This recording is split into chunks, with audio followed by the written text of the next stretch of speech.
상처받지 않은 것처럼 사랑하라. 음악 안녕하세요. 삶의 지혜와 깊은 울림을 나누는 시간입니다. 오늘 우리는 어쩌면 인생에서 가장 어렵고 동시에 가장 위대한 도전 과제에 대해 이야기해 보려 합니다. 바로 상처받지 않은 것처럼 사랑하는 법입니다. 누군가에게 깊은 상처를 입었을 때, 특히 가장 가까워야 할 가족에게서 배신과 아픔을 겪었을 때 우리의 마음은 굳게 닫혀버립니다.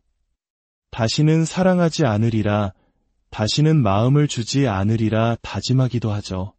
하지만 성경은 우리에게 불가능해 보이는 길을 제시합니다.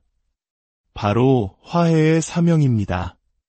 오늘 이야기가 여러분의 닫힌 마음에 작은 창을 내고 그곳으로 하나님의 따스한 은혜의 빛이 스며드는 시간이 되기를 소망합니다. 이 이야기가 당신의 영혼의 위로를 준다면 구독과 좋아요를 통해 이 은혜를 더 많은 이들과 함께 나누는 일에 동참해주세요. 당신의 작은 손길이 또 다른 상처 입은 영혼을 살리는 귀한 도구가 될 것입니다. 여러분의 삶에 하나님의 축복이 가득하기를 기도합니다. 성경 고린도후서 5장 17절은 이렇게 선포합니다. 그런즉 누구든지 그리스도 안에 있으면 새로운 피조물이라. 이전 것은 지나갔으니 보라 새 것이 되었도다. 이 말씀은 단순히 우리가 과거의 죄에서 벗어났다는 의미를 넘어섭니다. 우리는 완전히 새로운 존재, 새로운 관점, 새로운 마음을 갖게 되었다는 선언입니다. 그리고 이어서 18절은 우리가 받은 새로운 사명에 대해 말합니다. 모든 것이 하나님께로서 났으며 그가 그리스도로 말미암아 우리를 자기와 화목하게 하시고 또 우리에게 화목하게 하는 직분을 주셨으니 화목하게 하는 직분, 즉 화해의 사명. 이것이 바로 오늘 이야기의 핵심입니다. 오늘 이야기는 10년 전에 썼던 자신의 설교 원고를 우연히 다시 발견한 한 목사님의 솔직한 고백으로 시작됩니다. 그는 10년 전 상처받지 않은 것처럼 사랑하라는 주제로 열정적으로 설교를 준비했습니다. 그때 그는 성도들에게 깨어진 관계를 회복하고 가족을 용서하라고 힘주어 외쳤습니다. 하지만 그는 몰랐습니다. 그 설교 원고를 써내려가던 그 순간 바로 그의 가정에 곧 닥쳐올 거대한 폭풍을 말입니다. 얼마 지나지 않아 그의 가정은 약 3년이라는 기나긴 시간 동안 극심한 시련의 터널을 지나게 되었습니다. 한 딸에게서 시작된 문제는 도미노처럼 번져나가 3명의 자녀 모두를 각기 다른 방식으로 강타했습니다. 사탄은 쐐기를 박듯 그의 가정을 파고들어 산산조각 내려 했습니다. 한때는 서로를 바라보기만 해도 웃음이 터져나왔던 가족이 한 공간에 있는 것조차 고통스러운 시간이 되었습니다. 때로는 몇 달간 서로에게 말 한마디 건네지 않는 냉전의 시간이 이어지기도 했습니다. 세상 사람들에게 존경받는 목사였지만 정작 자신의 집에서는 무너진 관계의 무게에 짓눌려 신음해야 했습니다. 그는 강단에 서서 하나님의 사랑을 외치면서도 마음 한구석에서는 우리 집은 어떡하지? 라는 절망감과 싸워야 했습니다. 10년이라는 세월이 흐른 뒤 그 끔찍했던 시간들을 온몸으로 겪어낸 그는 먼지 쌓인 옛 설교 원고를 다시 읽으며 하나님의 놀라운 섭리를 깨달았습니다. 10년 전 그는 성도들을 위해 그 설교를 쓴다고 생각했지만 사실 하나님께서는 곧 닥쳐올 시련의 한복판에 서게 될 자기 자신과 그의 아내 그리고 그의 가정을 위해 그 말씀을 미리 준비하셨던 것입니다. 여러분, 이것이 바로 우리 삶의 현실 아닙니까? 우리 역시 종종 신앙의 이름으로 혹은 스스로의 상처 때문에 가장 가까운 사람들을 밀어내곤 합니다. 그리스도의 몸된 교회 안에도 서로에게 등을 돌린 가족들이 너무나도 많습니다. 형제자매가 서로 말을 섞지 않고 부모와 자식이 원수처럼 지냅니다. 제 자식과 연락 끊은 지 벌써 1년이 넘었습니다. 손주가 태어난 이후로 한 번도 보지 못했어요. 이런 가슴 아픈 사연들이 우리 주변에 얼마나 많습니까? 우리는 스스로를 합리화하며 말합니다. 우리는 신앙인이고 저 아이는 죄악된 삶을 선택했어요. 우리는 하나님의 높은 기준을 지켜야 합니다. 하지만 여러분, 하나님의 높은 기준은 죄인들을 정죄하기 위한 것이 아니라 오히려 그들을 사랑으로 품으라고 먼저 부름받은 우리를 위한 것입니다. 죄인들은 죄를 짓기 마련입니다. 넘어지고 실수하는 것이 당연합니다. 문제는 그런 그들을 어떻게 다시 일으켜 세울 것인가 하는 우리의 태도에 있습니다. 세상에서 가장 슬픈 일은 우리가 가족을 지켜내는 법을 모른다는 것입니다. 같은 도시에 살면서도 단지 누군가에게 서운한 말을 들었다는 이유로, 누군가가 나를 실망시켰다는 이유로 혈육에게 전화 한 통 하지 않고 살아갑니다. 그들의 삶에 무슨 일이 일어나는지 전혀 알지 못한 채 그저 나는 상처받았어라는 감옥에 스스로를 가두고 맙니다.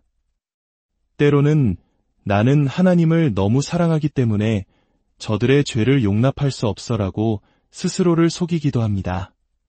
하지만 이것은 그리스도의 몸을 병들게 하는 심각한 질병입니다. 하나님께서는 분명히 말씀하셨습니다.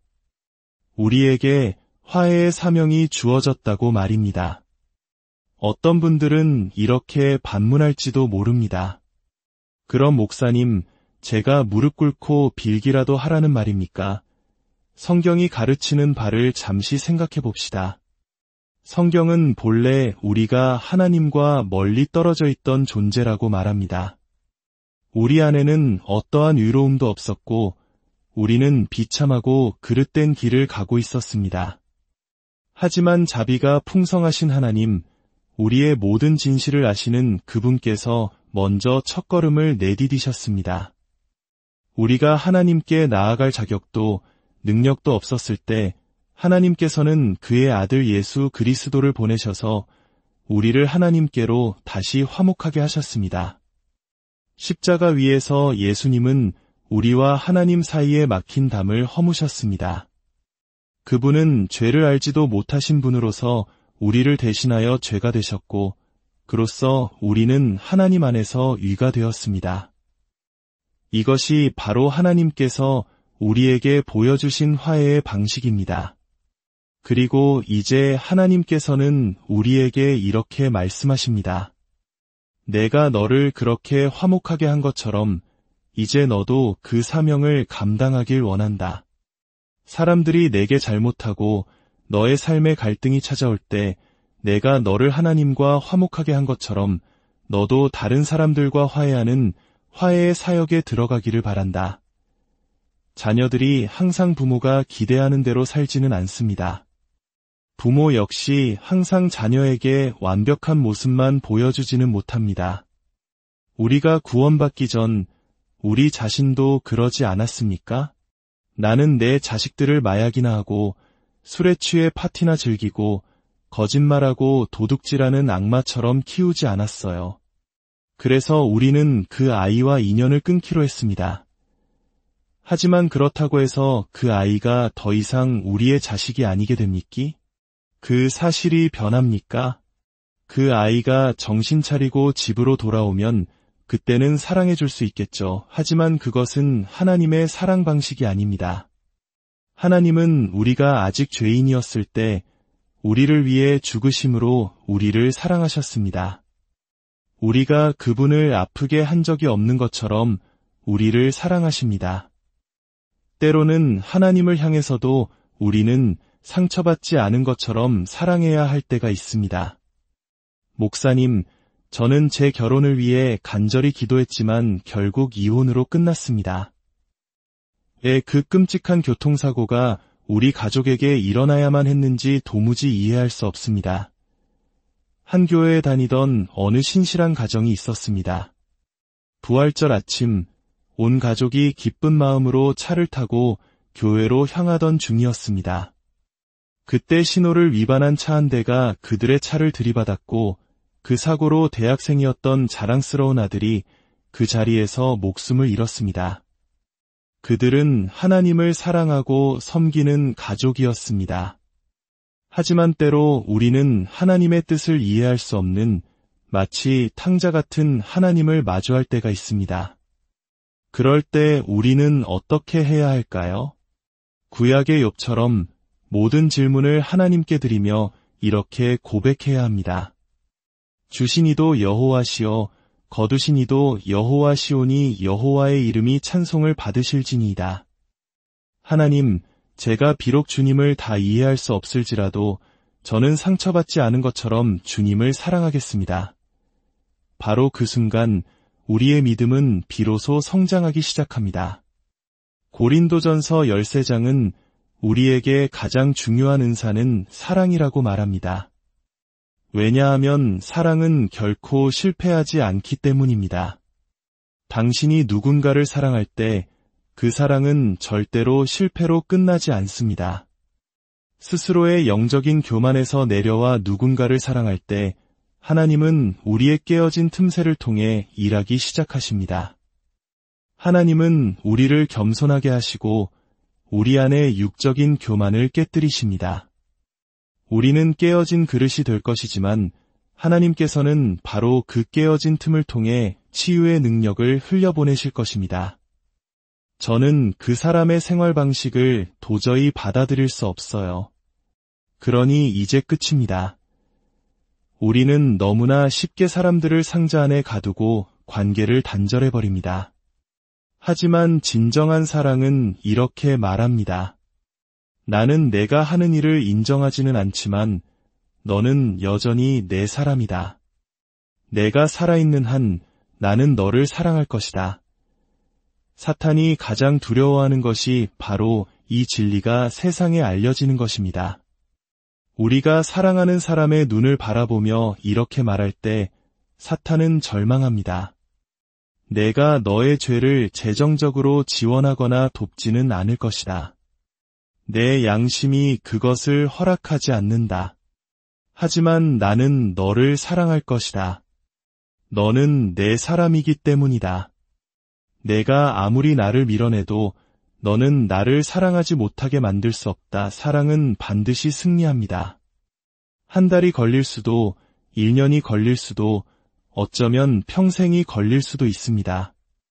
어쩌면 장례식장에서야 그 열매를 보게 될지도 모릅니다.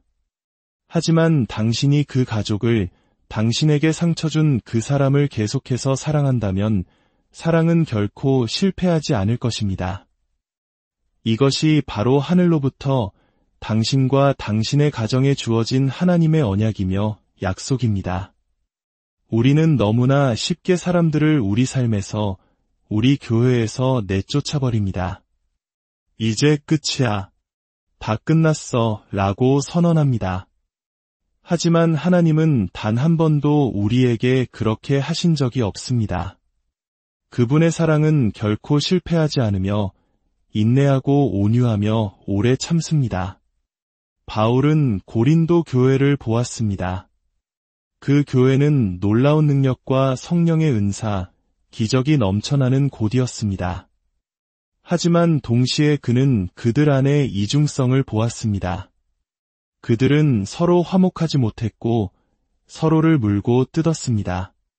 형제가 형제를 세상 법정에 고소하고 가족들이 서로 싸웠습니다. 같은 교회 안의 형제들이 서로 말도 섞지 않았습니다. 바울은 그들을 향해 외쳤습니다. 여러분이 방언을 말하고 예언을 하기 전에, 여러분이 가난한 자를 구제하고 이대한 사역을 이루기 전에 먼저 여러분의 가족이 여러분의 사랑을 느끼게 하십시오. 그렇지 않다면 그 모든 것은 울리는 꽹과리와 같을 뿐이라고 말입니다. 그리스도인은 결코 못된 사람이 되어서는 안 됩니다. 우리는 동성애자들에게, 성전 환자들에게, 이혼한 사람들에게, 마약 중독자나 알코올 중독자들에게, 넘어진 사람들에게 못되게 굴어서는 안 됩니다. 그들은 이미 넘어져 있습니다. 그들에게 필요한 것은 비난의 발길질이 아니라 하나님의 사랑으로 그들의 깨어진 조각들을 다시 맞춰줄 때까지 기다려주는 사랑의 손길입니다.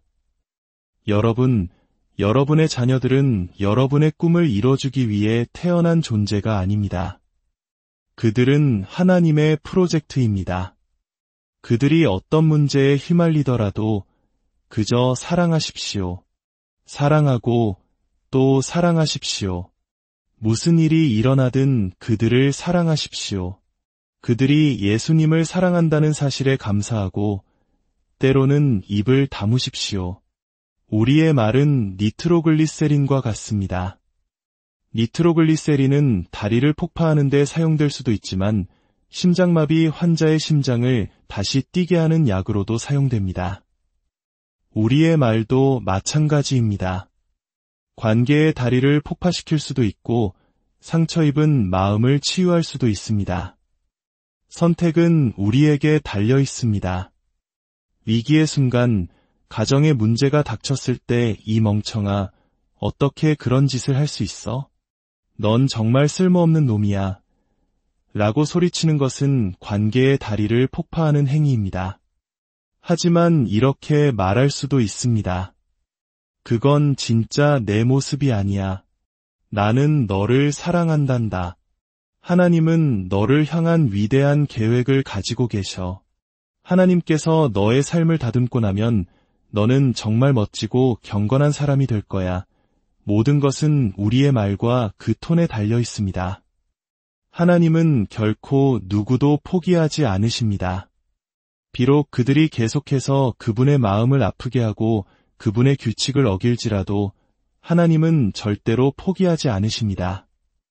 이 사실을 잊지 마십시오. 왜냐하면 그 누구가 바로 당신이기 때문입니다. 당신이 계속해서 하나님의 마음을 아프게 할지라도 그분은 결코 당신을 포기하지 않으십니다. 이제 3가지 구체적인 이야기로 말씀을 마무리하려 합니다. 어쩌면 지금 이야기를 듣고 있는 분 중에 딸이 남자친구와의 사이에서 아이를 임신하여 힘들어하는 기독교인 부모님이 계실지 모릅니다. 딸에 대한 실망감과 주변의 시선에 대한 부끄러움으로 마음이 무너져 내렸을 것입니다. 하지만 선을 긋고 내가 너를 어떻게 키웠는데 이제 너랑은 끝이야 라고 말하는 대신 눈물을 머금고 딸이 있는 병실로 찾아가 이렇게 말해보는 것은 어떨까요? 아가, 이리 오렴. 엄마가 기저귀 가는 법을 가르쳐 줄게. 아기를 어떻게 씻기고 어떻게 먹여야 하는지 보여줄게. 성경책을 들고 가서 간음에 대해 설교하는 것은 아무 소용이 없습니다. 때로는 침묵과 사랑이라는 무기만 가지고 그저 다가가서 사랑해 주어야 합니다. 그 엉망진창인 상황 속으로 들어가십시오. 하나님께서는 그 작은 생명을 향한 귀한 계획을 가지고 계십니다. 또 다른 누군가는 동성애자 아들이나 딸 때문에 고통받고 있을지 모릅니다. 하나님께서 크게 진노하셨을 거라 생각하며 자녀에게 등을 돌렸을지도 모릅니다. 하지만 그 자녀에게 다가가 그들을 꼭 안아주는 것은 어떨까요? 그들에게 지금 필요한 것은 따뜻한 포옹입니다. 나는 너의 생활 방식에 동의하지는 않아. 하지만 그것 때문에 다투는 건 이제 그만하자. 내 입장도 성경의 입장도 너는 이미 알고 있잖니. 하지만 나는 너를 사랑한다. 나는 언제나 너를 사랑할 거야. 내가 내 자식이라는 사실은 그 무엇도 바꿀 수 없어. 어느 도시에 어리석은 행동으로 외도를 저지른 남편이 있습니다. 가정은 산산조각 났고 아이들은 다시는 아빠를 보고 싶어 하지 않습니다. 그는 진심으로 뉘우치고 있습니다. 아내 된 당신은 지금 이렇게 생각할지도 모릅니다. 목사님은 꿈같은 소리를 하시네요. 제가 그 사람을 용서할 거라고 생각하신다면 큰 착각입니다. 하지만 만약 그가 진심으로 뉘우치고 모든 책임을 지려 한다면 마음을 조금만 열고 상처받지 않은 것처럼 사랑하려고 노력해보는 것은 어떨까요? 용서한다고 해서 그 일을 잊는다는 뜻은 아닙니다. 그런 일은 결코 잊을 수 없습니다. 하지만 다르게 기억할 수는 있습니다. 3년 뒤 하나님의 사랑과 은혜로 가정이 치유되었을 때 그 아픈 기억은 오히려 우리가 얼마나 먼 길을 함께 헤쳐왔는지를 보여주는 이정표가 될 수 있습니다. 세계적인 부흥사였던 빌리 그레이엄 목사님의 장례식에서 있었던 일입니다. 그의 셋째 딸이 나와 자신의 이야기를 나누었습니다. 그녀는 아버지와 어머니가 그 남자와는 결혼하지 마라. 그건 옳은 길이 아니야 라고 간곡히 말렸음에도 불구하고 반항심에 가득 차 그 남자와 결혼했다고 합니다. 하지만 결혼한 지 24시간도 채 되지 않아 그녀는 인생 최악의 실수를 저질렀다는 것을 깨달았습니다. 그녀는 이렇게 말했습니다. 여러분이 큰 실수를 저질렀을 때, 결국 이혼하게 되었을 때, 그런데 아버지가 빌리 그레이엄이라면 누구에게 가서 도움을 구해야 할까요? 그녀는 아버지에게 전화를 걸어 말했습니다. 아빠, 제가 망쳤어요. 집으로 돌아갈게요. 집까지는 사흘이 꼬박 걸리는 거리였습니다. 그녀는 3일 밤낮을 울며 운전했습니다. 그리고 마침내 아버지가 살고 계시던 산장의 바디에스트로 차를 몰았을 때 그녀는 평생 잊지 못할 광경을 보게 됩니다. 그 집 앞에는 세계적인 부흥사 닥터 빌리 그레이엄이 서 있는 것이 아니었습니다. 그저 두 팔을 활짝 벌린 한 아버지가 서 있었습니다. 그는 딸을 그 넓은 품에 꼭 껴안고 이렇게 속삭였습니다. 어서 오너라. 우리 딸, 집에 온 걸 환영한다. 이것이 바로 상처받지 않은 것처럼 사랑하는 것입니다. 오늘 저의 마음과 기도는 하나님께서 오늘 여러분의 마음을 다시 시작하게 하시는 것입니다. 여러분이 화해의 사명으로 들어가 첫걸음을 내딛는 것입니다. 때로는 어떤 사람들은 그들이 저지른 끔찍한 일 때문에 우리 가족의 울타리 안에 다시 들이지 말아야 할 수도 있습니다. 하지만 그럼에도 불구하고 우리는 그들을 용서해야만 합니다. 그 사람과 그 사람의 행동을 분리해야 합니다. 그리고 그 끔찍한 행동이 아닌 그 사람 자체를 용서해야 합니다. 그렇게 할 때 진정한 자유가 우리를 찾아올 것입니다. 하나님 아버지, 오늘 이 시간 상처와 아픔으로 얼룩진 우리 가정들을 위해 기도합니다. 깨어진 부부관계를 위해, 등을 돌린 부모와 자녀를 위해, 서로에게 깊은 상처를 남긴 형제들을 위해 기도합니다. 주님, 우리가 먼저 주님께로부터 받은 그 놀라운 화해의 은혜를 기억하게 하옵소서. 우리가 자격 없을 때에 먼저 손 내밀어 주신 주님의 사랑을 본받아 이제 우리가 먼저 손 내밀 용기를 주옵소서. 우리의 굳은 마음을 녹여주시고 교만한 생각을 깨뜨려 주시옵소서. 사랑은 결코 실패하지 않는다는 주님의 약속을 붙들고 나아갈 때 우리 가정에 놀라운 회복과 치유의 기적을 베풀어 주옵소서. 모든 상처 입은 곳에 주님의 사랑이 승리하게 하옵소서. 우리 주 예수 그리스도의 이름으로 기도합니다.